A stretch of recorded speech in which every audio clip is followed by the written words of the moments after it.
Halo, salam sehat, salam berpikir kritis. Pada video kali ini saya akan bicara tentang kegagalan Jokowi dalam mewujudkan konstitusional di tanah Papua. Jadi para penonton dimanapun kalian berada, mari kita langsung saja masuk. Kenapa sampai saya bicara seperti begitu? Itu yang pertama, selama kepemimpinan Jokowi, pelanggaran HAM berat terjadi di tanah Papua dan itu tidak pernah ada upaya penyelesaian masalah pelanggaran HAM. Yang kedua, itu kita bisa lihat bahwa dalam semangat menyelesaikan berbagai masalah di tanah Papua, itu mekanisme yang ditawarkan itu adalah perundingan atau dialog. Perundingan atau dialog itu tidak pernah dilaksanakan oleh Jokowi, seakan-akan Jokowi mengabaikan hal itu karena dianggap itu bukan bagian dari hal yang penting untuk bagaimana mewujudkan Papua tanah damai. Bagaimana kita bisa kemudian menyimpulkan bahwa Jokowi melihat itu bukan hal yang penting itu dengan cara dia tidak mewujudkan perundingan itu untuk terjadi di tanah Papua. Itu yang kedua. Yang ketiga itu ketika dirinya hendak mau berakhir masa jabatan. Itu ada kasus misalnya perampasan 2 juta hektar tanah di Papua Selatan atau di Merauke. Ini kan kejahatan serius. Kenapa dia masuk dalam kategori kejahatan serius? Karena perampasan tanah ini sama dengan upaya untuk menghancurkan kebudayaan satu bangsa, upaya untuk mematikan sebuah bangsa dari peradabannya, upaya untuk mematikan sebuah bangsa dari sumber kehidupannya, upaya untuk mematikan sebuah bangsa karena kehilangan alat utama, yaitu alat produksi. Ketika rakyat itu kehilangan alat produksi, itu sudah dipastikan bahwa mereka akan mengalami marginalisasi dan ancaman kepunahan yang begitu besar. Ini dengan sengaja dan sadar itu dilakukan oleh negara, dan oknum-oknum tertentu itu kan memakai istilah bahwa ini untuk membangun ekonomi masyarakat misalnya. Nah, padahal ini kan proyek sekelompok orang, tapi kemudian mereka pakai istilah seakan-akan membangun ekonomi negara misalnya, atau ekonomi rakyat. Padahal itu ketika kita bicara tentang rakyat di dalam sebuah negara, apalagi negara yang majemuk, itu dimaknai bahwa rakyat itu dimaknai dalam entitas kulturalisasi yang berbeda-beda.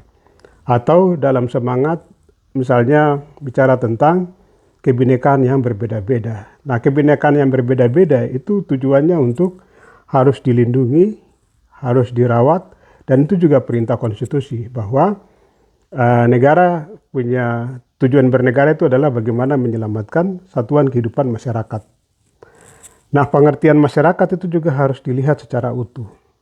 Ada masyarakat yang hidupnya itu dari misalnya kulturalisasi kebudayaan yang begitu panjang, dan ketika kita bicara tentang kulturalisasi budaya yang begitu panjang, itu tidak terlepas dari satuan kehidupan. Karena itu menyangkut tentang kebiasaan dari masyarakat adat yang berbeda-beda. Satuan kehidupan seperti begitu itu juga harus dihormati.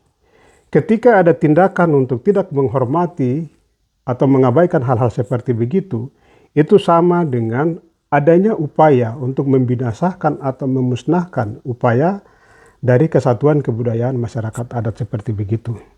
Karena sebuah bangsa itu dia akan lenyap dan punah itu ketika kebudayaannya itu juga punah. Negara dengan sadar itu melakukan upaya-upaya pemusnahan seperti begitu. Nah, kalau kita bisa cermati baik-baik, ini bagian dari kejahatan pelanggaran HAM serius, sehingga Komnas HAM itu harus dengan tegas menetapkan bahwa Jokowi itu sebagai aktor utama pelanggaran HAM di tanah Papua, karena dalam hak asasi manusia itu biasanya itu pelaku itu dikenal dengan 2. Itu pelaku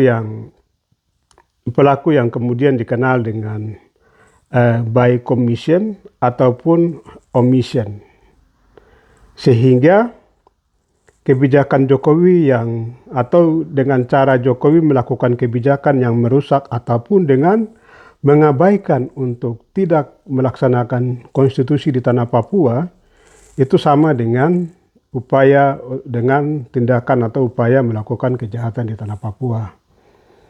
Teman-teman semua, mari kita kritisi, mari kita juga desa Komnas HAM untuk melakukan upaya penyelidikan dan menetapkan Jokowi sebagai aktor pelanggaran hak asasi manusia di tanah Papua atau aktor yang gagal melaksanakan semangat konstitusi di tanah Papua. Itu penting sekali karena misalnya dengan mengabaikan aspek itu bagian dari kejahatan, atau misalnya dengan tidak mengakui bahwa bangsa Papua itu adalah entitas yang beda dan terjadi misalnya kejahatan dan pelanggaran hukum juga misalnya di masa lalu itu juga kemudian bisa dilihat sebagai tindakan kejahatan HAM atau tindakan tidak mentaati semangat konstitusi dalam bernegara. Sekali lagi, mari kita rame-rame desa Komnas HAM untuk menetapkan Jokowi sebagai aktor utama pelaku pelanggaran hak asasi manusia di tanah Papua. Demikian dari saya, kiranya Tuhan berkati kita semua. Salam kritis, salam perjuangan.